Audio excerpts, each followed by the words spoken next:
Yes, yes, yes. Good morning mga kasama. Nandito na naman si Kuya Goods nagbabalik. At syempre kung di ka pa nakasubscribe sa ating channel, pa-subscribe na lang po at hit mo na rin yung bell para updated ka sa ating mga video.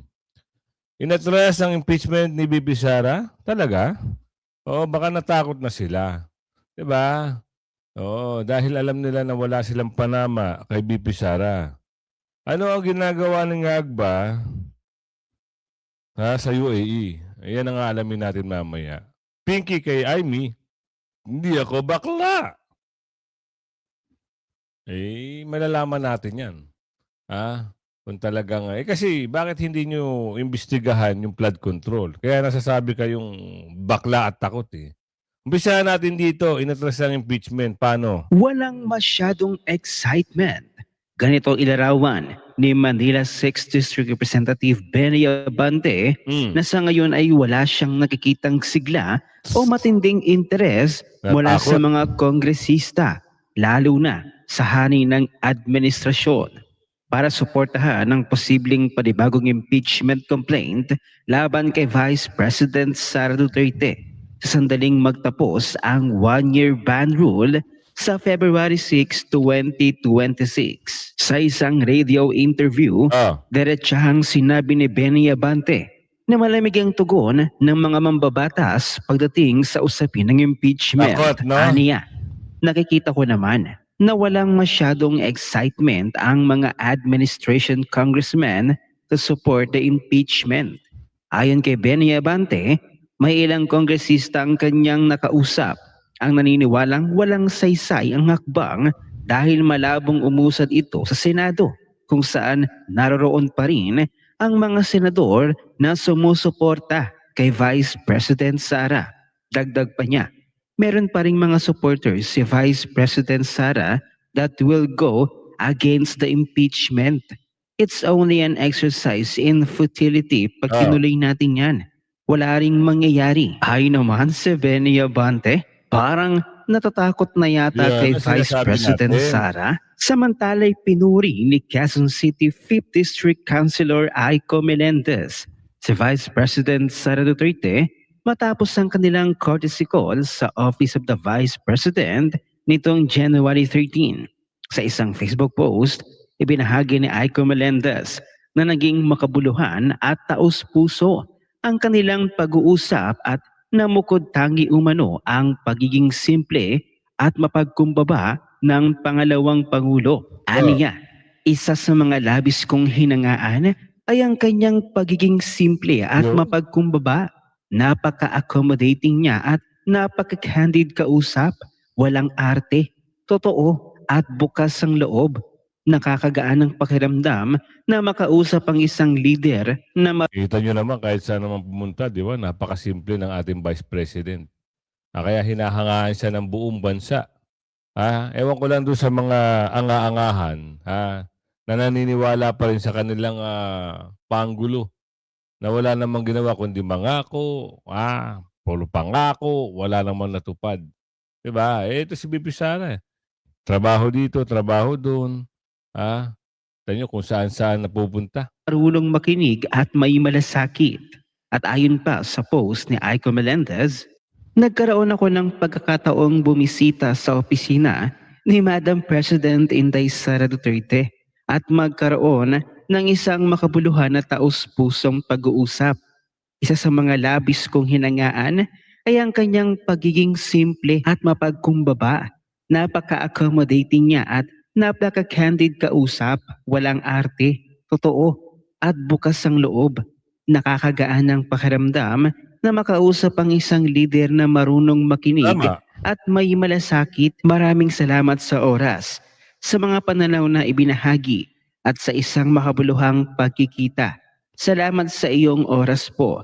Makakaasa po kayo ng patuloy na aking respeto at paghanga po. Hindi na nakapagtataka na kaya siguro nakipaghiwalay itong si Aiko Melendez sa isang buwayang kongresista na si Jay Kong-hun dahil hindi pala sila pareho ng kanilang ipinaglalaban pagdating sa politika. Si Representative Jay Kong-hun na dating kasintahan ni Aiko Melendez ay isang anti-Duterte.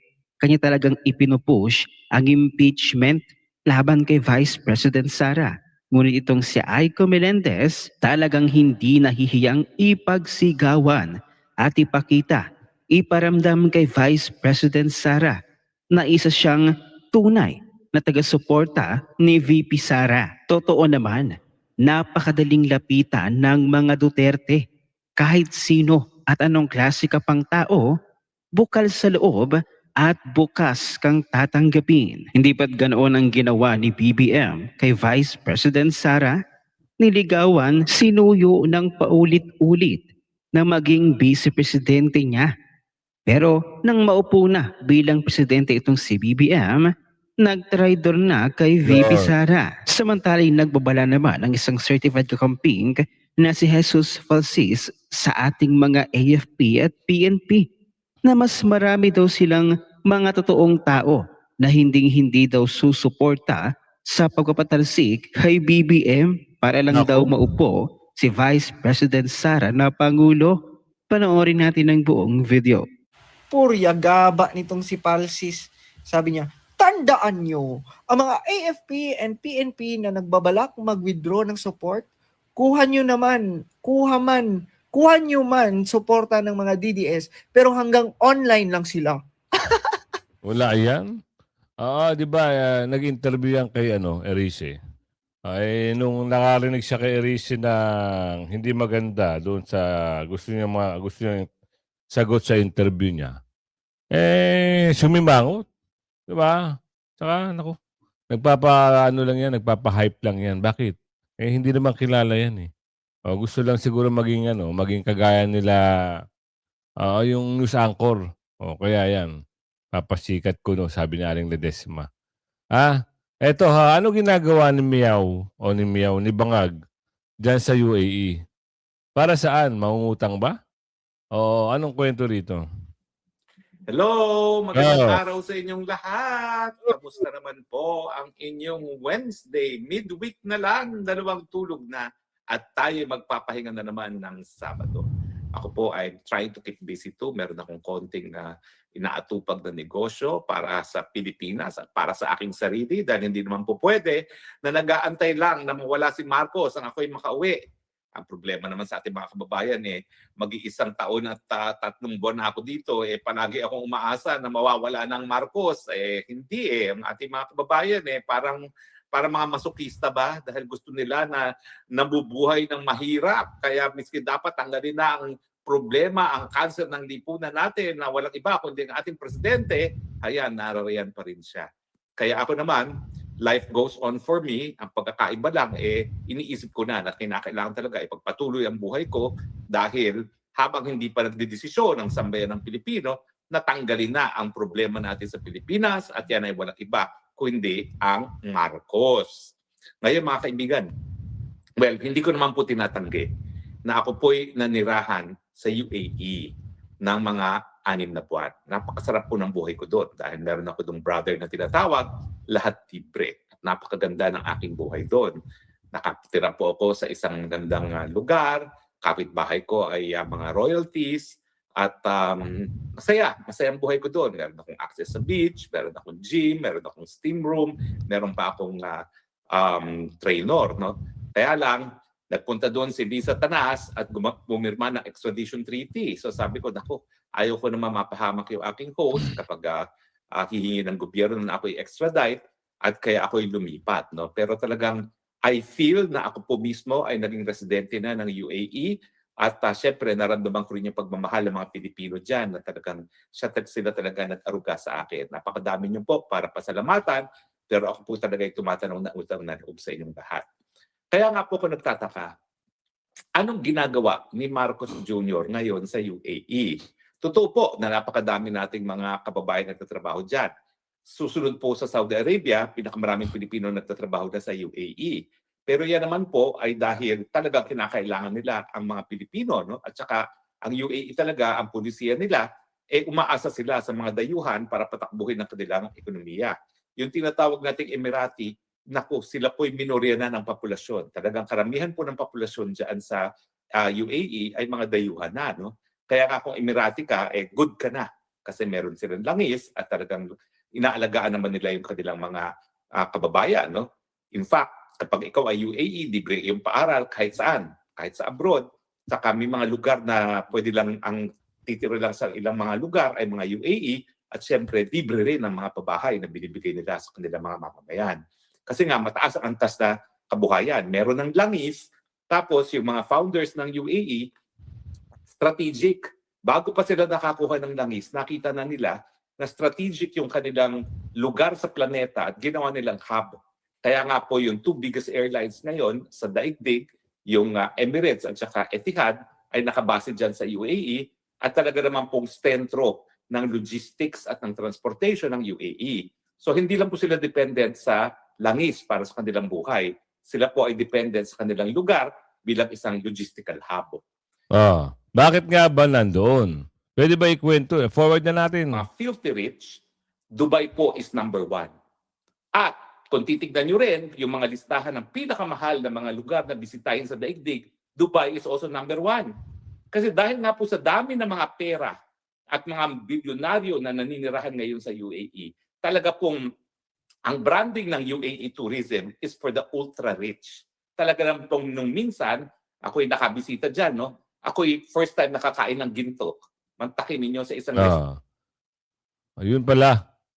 Yung bida ng UAE pumunta sa UAE para sa mga mayaman lang yun. Pero hindi yun yung punto natin dito eh. Bakit pumunta sila? Ito na lang. Pag-usapan dito yung kay Pinky at kay Ate Ameng. Sabunutan daw kami. Yan ang reaction ni Senator Amy Marcos sa issue ng di umano ay pork barrel sa 2026 GAA, allocables and her baseless insults and untruthful criticisms against the Senate Blue Ribbon Committee, which I chair. Either Senator Amy thought na piluka yung buhok ko or she was insinuating na bakla ako. Kaya siya nagamon ng sabunutan. On both counts, I say nothing can be farthest from the truth. Una, hindi po piluka ang aking buhok. Bakit piluka ba ang buhok ni Ate Ameng? Naku, chismis yan Ate Ameng, piluka pala ang buhok mo. Dugtong ko na rin na walang peke sa mukha ko. Piluka, baka sino sinasabi niya? Naku, bakbakan talaga to. Hindi lang politika to, personalan na ito, mga kasama Ibang klase na yung binibitawang salita dito. Naku, kung saan ito hahantong, tuloy-tuloy lang ang ating pagsubaybay. Kasi mainit at mainit, sabi ko nga, sisiraan at maninira, masisiraan. Oo, tuloy. Hindi rin pustiso ang ngipin ko. My teeth are all mine. Ulitin ko, walang peke sa anumang bahagi ng aking muka. Pangalawa, lalong hindi ako bakla. At yung iniisip ni Senator Amy na bakla ako, wala siyang maaaring makita na macho dito sa mundo. Pangalawa, or anyway, please don't get me wrong. I have nothing against homosexuals. It is their choice and I respect them for that. But as far as I'm concerned, kahit hindi ako kagwapuhan, para sa akin, pati mga bagay-bagay na na-mention nyo pa. Ito, bakit ganun? Ba't kailangan pang... Lacson, tinitig na impormasyon, may connection umano. Dito na lang tayo. Yung totoong issue, hindi kasi para nangyayari sa swela na naman Pati ba naman personal Magpapatuloy sa Lunes ng investigasyon ng Senate Blue Ribbon Committee sa anomalya sa mga flood control project. Sa sentro ang pagdinig kina dating House Speaker Martin Romualdez at dating DPWH Secretary Manuel Bonoan. Ayon kay Senador Ping Lacson, may nakuha siyang impormasyong may kaugnayan si Romualdez sa mga kontratistang Biskaya sa pagbili ng property. Si Bonoan naman daw, tila sadyang niligaw umano ang Malacanang sa investigasyon nang magsumiti ito ng maling impormasyon sa palasyo. Nakatutok si Mark Salazar. Matapos ang halos 2 buwan, itutuloy ng Senate Blue Ribbon Committee ang investigasyon sa anomalya sa mga flood control projects sa susunod na linggo. Isa sa gustong mabigyang linaw ni Committee Chairman Ping Lacson, ang nasagap niyang pagbili umano ni dating Speaker Martin Romualdez ng property sa Makati. Ginawa raw ito ni Romualdez sa pamamagitan ng mag-asawang kontraktor na Curly at Sara Diskaya na nauugnay sa anomalya. We would like to clarify persistent reports that former Speaker Martin Romualdez had purchased a house and lot in a plush subdivision in Makati City using the Diskayas as front. O, di kasuhan nyo na. Ano pa iniintay nyo? Di ba? Pwede nyo nang gawin yun. Meron naman pala kayong impormasyon, bakit pinapatagal nyo pa? Ano pa hinihintay nyo? Ay, kayo nga, saglit nyo lang napakulong eh. Saglit lang napakulong si Diskaya. Eh, yan naman pala, may impormasyon naman pala kayo eh. Diba, may koneksyon, umano, si X. Umano, hindi to di umano ha. Umano. Tuloy. In the said sale, if verified to be true, this could possibly establish a direct connection between the former speaker and the Diskayas. Iimbitahan daw ng komite ang may-ari ng property. I'm trying to arrange a meeting with her, and kapag may liwanag na, kasi narinig ko rin na parang willing siya mag-testify. Yung may-ari, sir. Yung may-ari, yung dating may-ari. Para talagang, at least, pwede nating paghanapan o magsimula ng investigasyon tungkol sa direct connection o direct link between the Diskayas and the former speaker. Ayon naman sa abogado ni Romualdez, walang alam o kinalaman sa mga transaksyon si Romualdez. Hindi Talaga? nito nakausap ang mga Diskaya at nakilala lang sa mga ulat sa media. Wala aniyang basihan ng ulat na ginamit ang mga Diskaya bilang front sa pagbili ng mga ari-arian. Inulit din ng abogado ang nabanggit umano ni Curly Diskaya sa komite noong Setyembre na ginagamit lang ang pangalan ng dating speaker nang hindi niya nalalaman. Hinihimok rin ni Lacson ang kapwa senador na si Amy Marcos na sumipot sa Lunes at doon maglatag ng ebidensya laban sa kanyang pinsan sa halip na Yun malitin naman ito pala ang eh. kredibilidad ng Blue Ribbon. Noise does not convict. Neither does it indict even who may be perceived as the most guilty in the O, gano'n naman pala. Oo. Eh, kung halimbawa, nababanggit na ang pangalan at meron naman kayong impormasyon, oo. Ate Aming, ikaw na magsimula para kasuhan. Para dire-diretso na. At mapanagot na yung the big fish. Hindi yung puro sarswela, kwentuhan, at magbabangayan kayo dyan, kayo sa Senado ay magbabangayan. Oo. Kung may impormasyon, go! Kasuhan para makulong. FCP or Flood Control Project saga. Only evidence does. Kaya kung meron siyang mayaambag na ebidensya para madiin ang kanyang pinsan, sumali siya sa pagdinig. Walang pipigil sa kanya at walang magbabawal sa sasabihin niya o gagawin niya. Sinagot din ni Lacson ang patutsada ni Senadora Marcos na magsabunutan na lamang sila ni Lacson. Una, hindi po peluka ang aking buhok. Idugtong ko na rin na walang peke sa mukha ko. Wala na. Talagang bakbakan to the max na itong dalawa na to. Diba? Isipin nyo kung ganyan ang ganyan mangyayari. Kayo ay mag-aaway dahil lang doon sa the big fish. Eh, kayo magkakasiraan. Oh, Kuya Madarahug, anong meron? Gusto namin malaman. Ito yung kwento. Siga doon bumubula yung bibig. Sabi niya, hindi mananalo si Sara sa pagkapangulo dahil konti na lang ang mga DDS. Yun ang sabi niya. Oh. Ito naman si Trillanes, sabi niya, kailangan magtulong-tulong ang mga dilaw, pink, loyalista, Nako po, mga kahit makabayan, magtulong-tulong pa at sila. mga middle forces na kanyang tinatawag para matalo si Sara Duterte. Never talaga. Sa palagay nyo, kanino Hindi, tayo hindi. maniniwala? Kay Gadon? Wala O kay yan? Trillanes? 80-80 rin yun. Dalawa yan, 80-80. Wala tayong paniniwalaan doon sa dalawa. Parehong fake news yung mga yan. Ang paniwalaan natin, yung mga sarili natin. Ngayon palang inip na ang taong bayan na palitan si Marcos. Hindi lang magkaroon ng people power, pero talagang inip na yung taong bayan. Alam nyo, yung mga survey na lumalabas na yung trust rating ni Sara Duterte ay talaga namang mataas kaysa kay Marcos. At si Marcos, yung tiwala ng taong bayan ay talaga namang napakababa na. Ito ay Sobra. isang indikasyon na mas gusto ng mga tao si Sara Duterte na ang nagpapatakbo ng bayan natin. Sira na ekonomiya natin, sira kredibilidad natin. Lahat ng balita ay tungkol sa nakawan. Wala nang magagawa ang administrasyon na ito para maisalba pa ang reputasyon. Ngayon, tatanungin niyo ako, kanino tayo maniniwala sa dalawa? Kay Gadon o kay Trillanes? Wala nga. Alalahanin ninyo at ating balikan.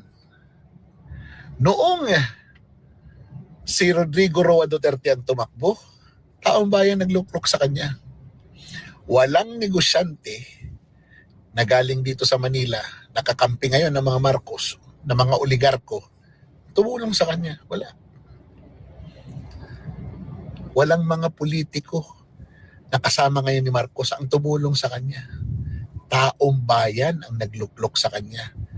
Taong bayan ang naghalal sa kanya. Taong bayan ang nagtiwala sa kanya. Sa palagay niyo, sino ang magtitiwala kay Vice Presidente sa 2028? Taong bayan din. Taong bayan ang maghahalal sa kanya. Taong bayan ang magluluklok sa kanya. Bakit? Kasi nakasubok na ang mga Pilipino ng liderato ng isang Duterte. At higit sa lahat, ito yung napaka-importante. Yan. Kahit pagtulong-tulungan pa ang Vice Presidente, alam ng taong bayan na umiiwas lang itong mga nasa gobyerno ngayon na maparusahan pag si Duterte na ang nasa katungkulan. O paano? Tayo ang magluluklok kay Vice Presidente sa pag Tama. At sa tulong niya ng universe, sigurado, si BP Sara na ang susunod na presidente. Alam namin kung bakit nyo tinanggihan ang 1 billion dahil bilyonaryo kayo. Ito pag-usapan lang natin itong may nag-alok daw na 1 billion sa magkapatid na Mulya. Kung may nag-alok naman pala sa inyo, bakit hindi nyo kasuhan? Diba? Bribery yan. Tama ba? Bribery? Oo, kasuhan nyo. Huwag ganun. Puro kayo, sasabihin nyo pa sa taong bayan na may nag-alok. Kasuhan nyo yung nag-alok sa inyo, maniniwala pa kami. Pero sasabihin nyo, papatutsada kayo na, diba? Kaya ang sagot ni Kong Pulong, ito. Congressman Pulong, magandang hapon po. Kamusta po kayo today? Guten Mittag, Alvin. Okay lang ko. Parimedag din po kong. Marami pong circulated information right now sa different social media platform na gusto nila na sort of contradictory daw yung mga statement mo sa posisyon ng defense. Ano po yung masasabi mo dito, sir? O kabalo kabin kanang lisod, no? Kanang kabalo ka man ng kalaban. I-twist gyud nila ang storya permi. Kaya ang ilang utok ang masunod. Ya puro baya na mga Ayan. kabalo na ka. So kami Bisaya mi, ako Dabawin nyo ko. Bisan pag nagkamang nami sa lapok, ug pangutan-on mig okay rami gid mi permi. Mintras buhi okay rami mga Bisaya. Ako ambot ang ubang Bisaya. Pero gipadako ko ngayon nanay, nga bisan nagkalisod-lisod ang kinabuhi, okay ra gihapon. Kay mo may gihatag sa Ginoo. Mo nay kuan diha nga lalimang kag sultion nako nga, namayat na siya. Tiguang na kaayo, wa mo kaon. Kabulo kayo sa isultihan ng mga ugok. Musulti po na sila, unta diha na siya matay. Karon musulti ko, okay ra siya. O sa isultihan, itwist na po nila nga, okay ra. Alay musulti ko, okay ra. Ako ato, di man ko doktor, mga ugok. Di ba? Alam nga na nisuka nagdugo diha sulod, sultiyon na ko, okay, dili sa okay. Isulti na ko siya, nisuka dugo. Di malipay mong tanan. Ginoo ko ninyo, ay magtuwa ng mga troll nila kay okay rami. Sir, on a different note, sinabi din ni Congressman Leviste na isa ka sa apat na pinangalanan niya na walang non-allocables sa budget. Sir, anong masasabi mo dyan? 2022 pa man ko ay budget. So may labot na ko, di. Sama sa akong gisulti, kami mga tabuinyo, di may kutomon o way suporta ng national government. Di may mga matay. Diba? Pahinoon mi, o sa dawaton, parehatong sulti sa kuha. Ingnan nas pulong, tagaan ako sa 5 billion, basta cash dayon 40% madto sa Tambaluslos. Grabe. Unsa may proyekto na to, ana? Sir, sinabi din ng dalawang Remulla brothers na somebody tried to bribe them with a 1 billion pero they actually refused daw. But as to the details po, hindi po nila sinabi kung sino. Pero marami pong nag-react, sir, na ito daw ay criminal. So dapat nila Tama. i-report. Ano po yung masasabi mo dito, sir? May labot na to, ana. Magstorya-storya sila, gi-opera sila 1 billion, sa labot na to, ana nila. Nga na po storya, wag mo sila gisulti pangalan. Di ba? Para unsa? Para relevant mundo ha. Storya hitagabok ay. Sir, just to conclude this interview, ano po yung masasabi ninyo sa mga kababayan natin na talagang hanggang ngayon, more than 10 months na po, nandito pa rin at sumusuporta sa pamilyang Duterte? Ik heb dorst, ik heb honger, het spijt me. Dank u wel. Maraming salamat, Congressman Pulong. Hindi ko alam kung ano yun yung ano ba yun? Anong salita yun? German ba? Kahit anong silip nila kay Kong Pulong, wala rin silang, yun, dami, DPWH na nagsalita. Flood control, 51 billion, inuugnay sa kanya. Wala silang mga patunay. Di ba? Ay, yung mga subscribers nga natin dyan, ha? Baka hindi nagno-notify sa inyo ang ating video. Kalkalin nyo lang po. Huwag kayong mahihiyang magkalkal kasi minsan talagang hindi na nakikita. Marami ho nagsasabi sa atin na hindi nila nakikita yung upload natin. Kaya kayo na ho gumawa ng paraan para makita nyo. Paghahanapin nyo yung pangalan si Kuya Goods para maganda-ganda at mapanood nyo yung ating daily upload. Sabi ko sa inyo, painit ng painit, bangayan ng bangayan. Pero huwag nyo kakalimutan yung flood control project, yung flood control anomaly, yung bilyong-bilyong maletang pera na binigay sa amo nila. Kawawa ang bayan pag makalimutan yun. Talagang ang mangyayari dyan, matatapos ang termino, nakalimutan ng taong bayan kung ano yung dapat singilin. In the big fish, ika nga, hindi pa rin nakikita. Wala pa rin lumilitaw. Hanggang sa nagbabangayan na lang sila dyan sa Kamara, sa Senado, at itutuon nila sa impeachment, paano yung isa? Si the big fish? Wala. Safe. Arrest warrant versus Atong Ang. Naku. Pati si Atong Ang nadamay talaga, no? Diba? Nag-resent ng testimony ang aking si Alcantara. Merong mamaya natin talakayan mamayang hapon. Kaya abang-abang lang kayo at lagi kayong susubaybay. Si minsan, nakakaligtaan nyo sa trabaho, i-replay nyo na lang. Tsaka yung mga iba, yung mga congressman na nag-iiyak noon, ngayon tahimik na, di ba? Huwag na kasi kayo makailam. Sa bagay, pag walang bayad, hindi naman sila magre-react . Baka sobrang laki ng bayad noon, 150. Yun, banat ng banat, sa utos ng kanilang amo. Ngayon, wala na sa pwesto. Tanggal. Hindi naman tanggal, talo.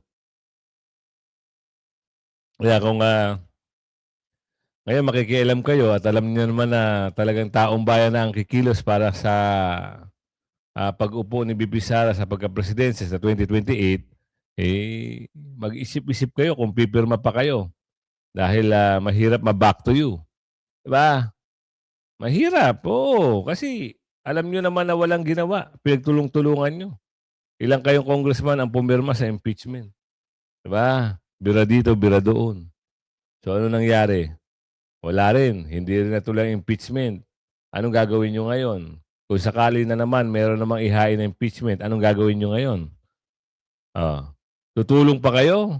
O tutulong kayo kay Bungakngak para siya na ma-impeach? Diba? Kaya kung umabot ka sa video natin ito, hanggang sa muli, pakilike and share po at lagi nyo tatandaan, alungkatin nyo si YouTube para makita nyo si Kuya Gus. Bye-bye!